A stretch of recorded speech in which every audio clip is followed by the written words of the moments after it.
My name is Irma Suarez. I'm 40 years old, and my 12-year marriage ended with a text message that didn't even take 5 seconds to read. I didn't cry. That's the part people don't understand.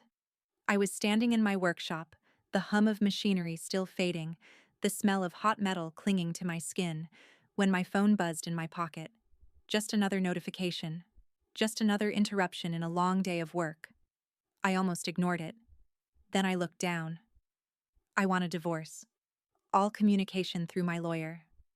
No greeting, no explanation, no hesitation. Just a clean, precise sentence that cut deeper than anything he could have said face to face. I stared at the screen for a long time, not because I didn't understand it, but because part of me was waiting for a second message, a correction, something human to follow something so cold. Nothing came, so I typed one word, understood, and just like that, I shut everything down. People imagine marriages ending with shouting, with slammed doors, with something loud enough to match the damage. But ours didn't end like that. It ended quietly, long before that message ever appeared. Looking back, I can see it now. The slow unraveling, the subtle shifts, the moments I dismissed because they didn't seem big enough to matter. But they did. They all did. When I met Russell, I was still grinding my way through pipeline jobs, working in conditions most people would quit after a week. 80-hour weeks. Freezing winds that felt like they sliced through bone. Living in spaces that barely qualified as homes. While other people spent their money, I saved mine. Every dollar had a purpose. Every sacrifice had a direction. By 28, I had enough to open a small shop. Nothing fancy, just equipment, determination, and a willingness to take any job that came through the door. I worked mornings, nights, weekends, slept 4 hours if I was lucky. By 35, I had employees. By last year, I had a business that didn't just survive, it thrived. And Russell, he used to look at me like I was unstoppable, at least, in the beginning. Because the change didn't start with him, it started with Heather, his older sister. Divorced for years, successful in her own way, and carrying a kind of bitterness she disguised as wisdom. At first, it was harmless, or at least it seemed that way. Little comments, light jokes, observations that sounded reasonable if you didn't look too closely. "Don't you think it's a bit strange Irma handles all the finances?" she asked one evening over dinner, swirling her wine like she was discussing something trivial. Russell laughed it off in the moment. But later that night, he didn't.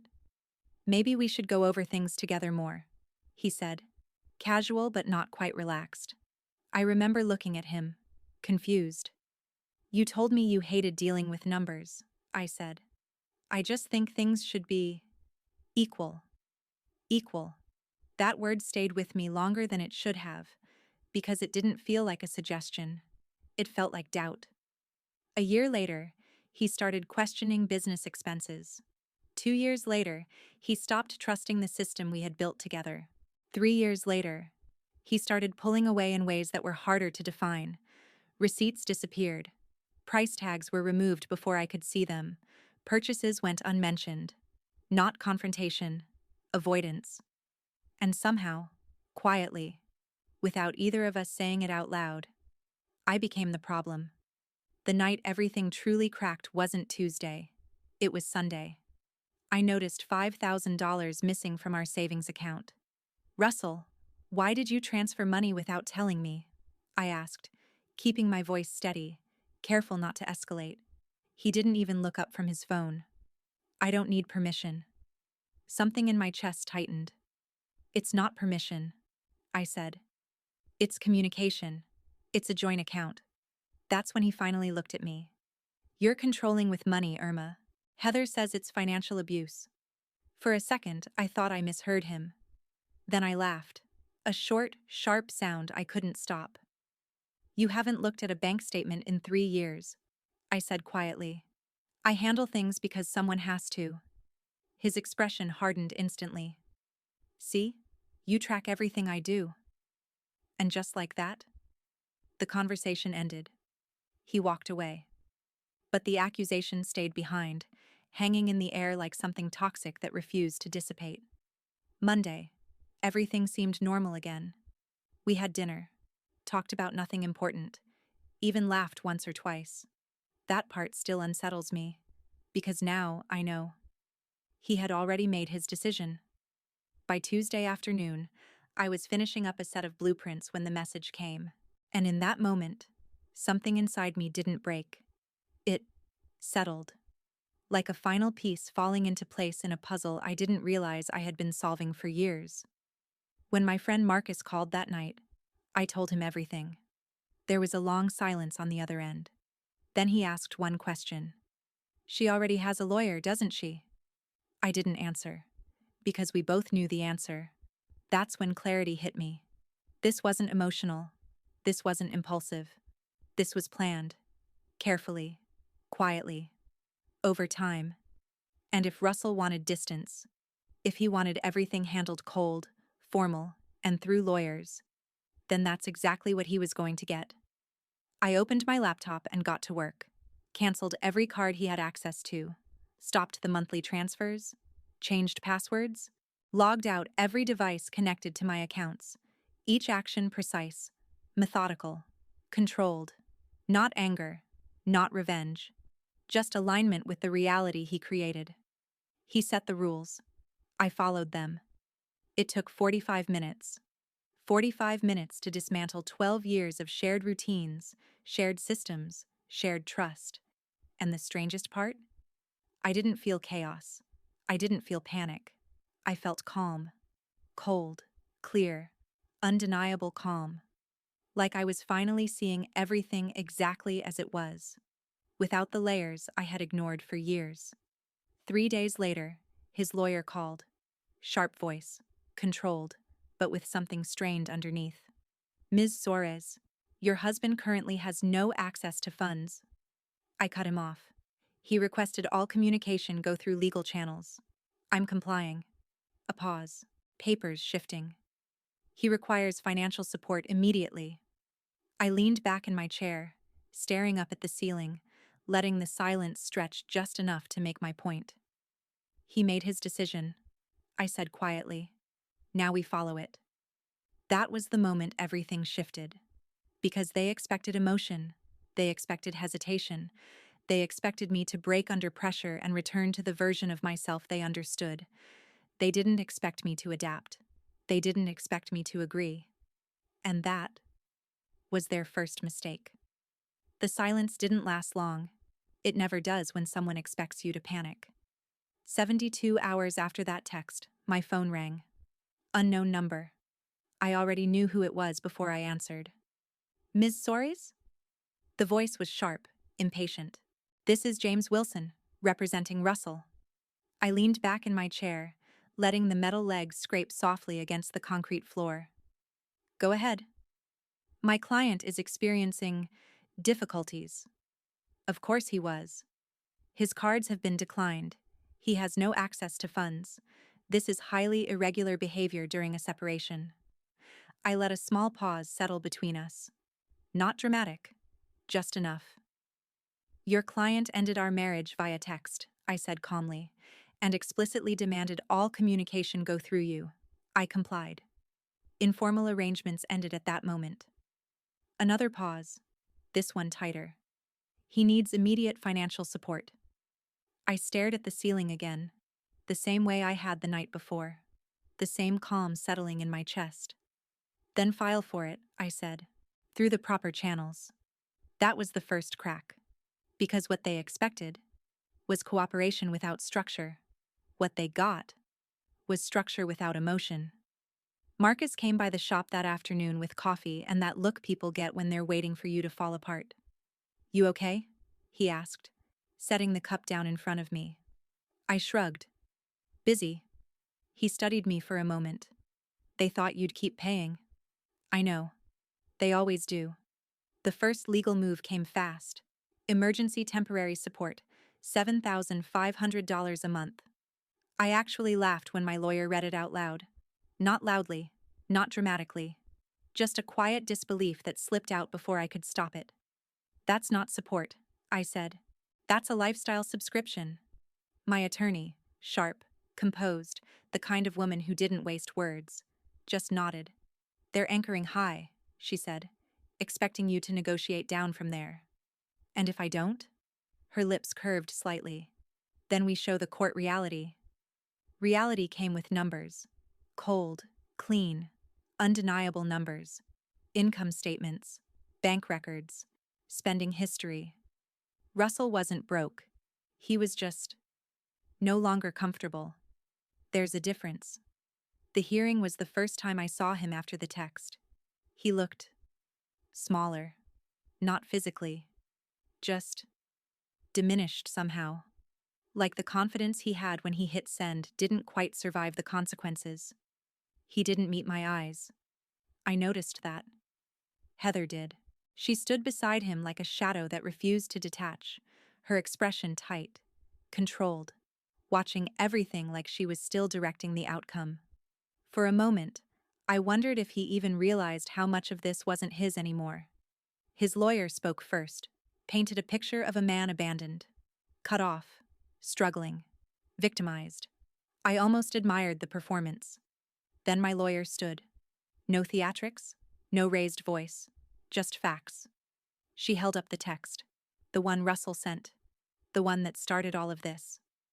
Your Honor, my client simply followed the instructions given to her. Simple, clean, impossible to argue. Then came the records. Proof that I had maintained every major financial responsibility. Proof that nothing essential had been removed, only access to discretionary funds tied directly to my accounts. Proof that Russell still had income, still had options, just not the same ones. Then came the moment that shifted everything. The attempted withdrawal, an old account, forgotten. Except it wasn't forgotten. Russell had tried to empty it after demanding everything go through lawyers. My attorney didn't need to say much. She just placed the document in front of the judge. Interesting timing, she said quietly. I saw Russell's shoulders tense. Heather leaned closer to him, whispering something I couldn't hear. For the first time, he looked uncertain. The judge asked him directly. Why was there no discussion before initiating divorce proceedings?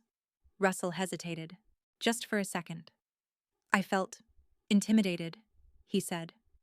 I almost smiled. Not because it was funny, because it was predictable. Then came the receipts. Literal ones, clothing, dining, trips. All the things he had quietly enjoyed while claiming control. Each number read out loud. Each transaction stripped of context and presented as fact. And facts. Don't care about narratives. The ruling came faster than I expected. Temporary support. $2,200. Not $7,500. Not even close. Enough for basics.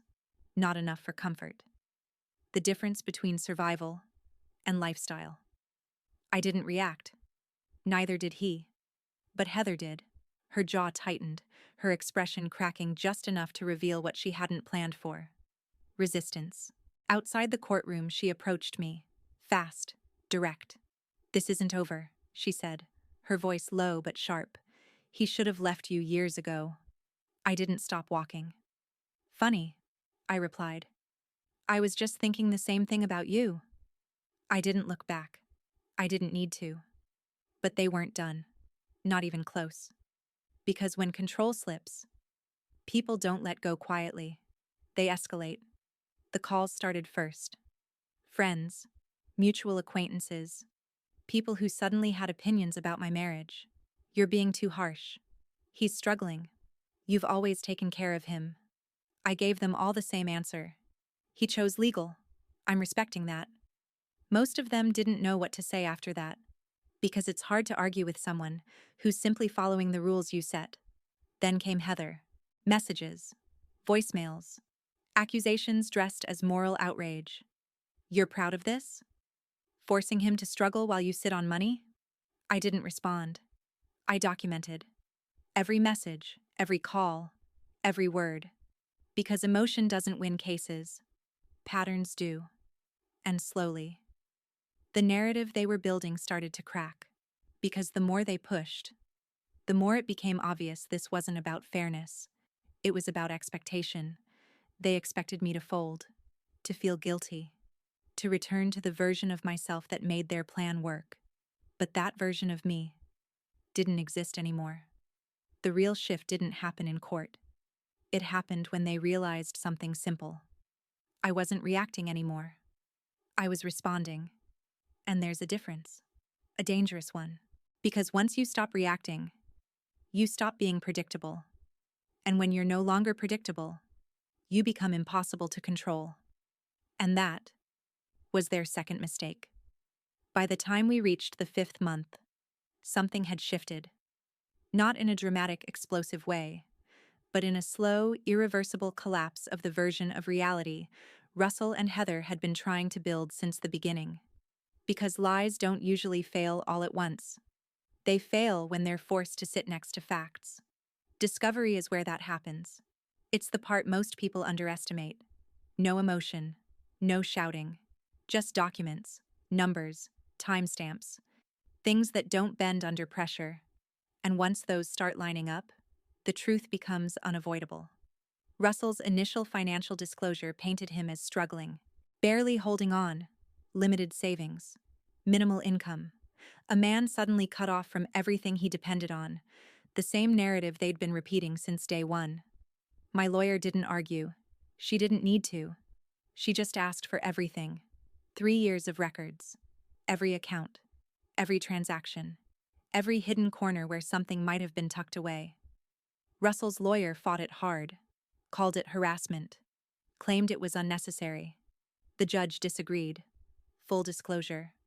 That's when the cracks stopped being cracks and turned into fractures. The first account was easy to find. A credit union account. Quiet, separate.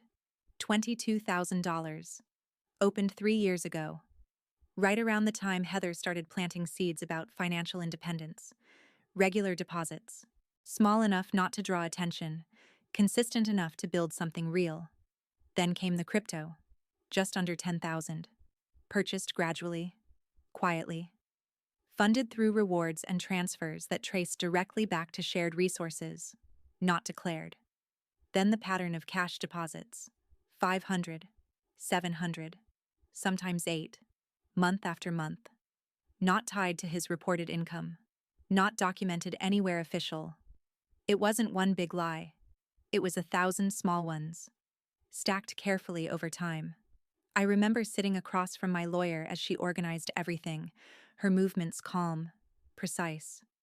"This isn't about the money," she said. "It's about intent." And that's when I understood what really mattered, because anyone can make a mistake. But patterns tell you what someone meant to do. Then came the emails, and that's when everything stopped being subtle. At first, they read like conversations between siblings. Concern, advice, suggestions. But the deeper we went, the clearer it became. 2 years ago. He's controlling everything. You just don't see it yet. Russell. It's just how we manage things. Heather. That's what people say when they've been conditioned. 18 months ago. You should talk to a lawyer, just to understand your options. Russell. We're fine. Heather.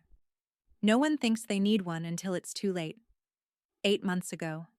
You need your own money, somewhere she can't touch. Russell. That feels dishonest. Heather. It's protection. Smart people prepare. And then, the message that changed everything.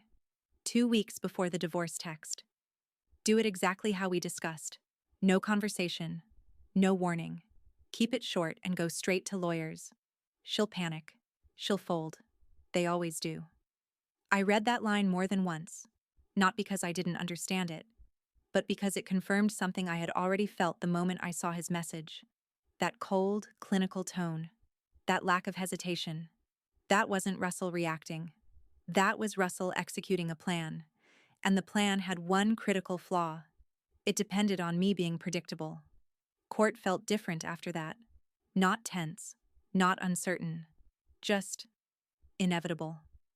Russell avoided my eyes completely this time. Heather didn't. She watched everything, her expression tight, calculating, like she was still trying to find a way to regain control of something that had already slipped out of her hands. My lawyer didn't raise her voice. She didn't dramatize anything. She just laid it all out. The accounts, the undeclared income, the coordinated messages, the contradictions. One piece at a time. Russell's lawyer tried to push back. Misinterpretation. Context missing. Separate property. But context was exactly what we had, and too much of it. The judge didn't interrupt, didn't react much, just listened. Which was worse. For them. Because when a judge stops reacting, it usually means they've already made up their mind. The final ruling came weeks later. No drama, no speech. Just decisions. Clear. Final. Unavoidable. I kept the house, bought out his share below market value, justified by the hidden assets and the bad faith behavior. My business remained mine, untouched, unchallenged.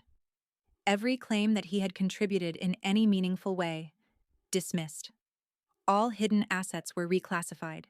Marital property, split in my favor. Penalty for concealment. No spousal support. Not reduced. Not temporary. None. Because the version of Russell they presented didn't survive the evidence. Legal fees were split. He carried a significant portion of mine, a quiet consequence, but a heavy one. And Heather? 3-year restraining order. No contact. No proximity. No interference. The judge called it a pattern of harassment. I called it exactly what it was. The next day, Russell came to my workshop. Jeff knocked once before opening the door. "He's here," he said carefully. I already knew. Russell stood near the entrance, shoulders tense, hands restless. He looked worn down, like the version of him that sent that text had been slowly stripped away, piece by piece. "Can we talk?" he asked. His voice wasn't steady anymore. I stepped forward just enough to be heard clearly. "We already did, for 7 months." He exhaled, frustration breaking through. "The settlement, it's too much. I can't keep up. I'm losing everything." I held his gaze. "You already decided that," I said calmly. "That's not fair," he said quickly. "I made a mistake." I shook my head slightly. "No," I said. "You made a plan." He ran a hand through his hair, pacing once like he was trying to find the right words. "Heather she made it sound like—" "I know what she made it sound like," I cut in. "I read the emails." That stopped him completely. For a moment, he looked like he might say something else. Something honest. Something real. But nothing came. "I still care about you," he said finally. I let out a slow breath. "You cared about what I provided," I said. "That's not the same thing." Silence settled between us. Heavy. Final. "Where am I supposed to go?" he asked quietly. I stepped back slightly, creating space, not comfort. "I'm sure Heather has a plan," I said. He didn't argue this time, didn't push. He just stood there for a second, then turned and walked out. And that was it. No dramatic ending. No closure speech. No final fight. Just consequences. Now, the shop is thriving. Work keeps coming in. Bigger contracts. Better clients. I finally bought the motorcycle I'd been putting off for years. Take it out every weekend. No one questioning it. No one turning it into an argument. The house is quiet now. Not empty. Peaceful. People ask me sometimes if I regret how cold I was, if I wish I had handled things differently, if I feel bad for how it ended. I don't. Because I didn't choose the rules. I just followed them. And when everything is stripped down to actions and consequences, there's no room left for illusion. Above my desk, there's a sign I've had for years. Measure twice. Cut once. Russell didn't measure at all. He trusted someone else to do it for him. And the cut was permanent.